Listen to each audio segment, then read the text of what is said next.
Ration card हिताधिकारी बड़ घोषणा पुणी थे राशन कार्ड रे मिलिबो गहम एने सूचना देइछन्ते खाद्य जोगाण मंत्री कृष्णचंद्र पात्र।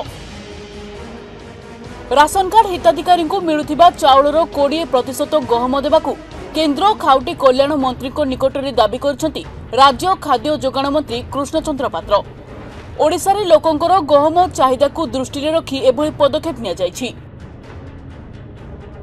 तेबे पूर्वर राशन कार्ड हिताधिकारी मिलुथिबा गहम को बंद करी अधिक चाउल देबाकू केन्द्र को दाबी करी गहम जोगाण को बंद कर दिया जायतिला। सेबेकार बीजेडी सरकार गहम को बंद करी राशन कार्ड हिताधिकारी केवल चाउल जोगाई देउथिले।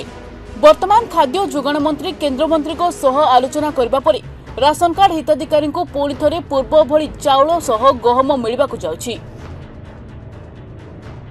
डिमांड करते दिल्ली रे सारे कथबार्ता देवे बोली कहछन चाउल से गहम दिया जेबे राशन कार्ड रे 20% गहम आसी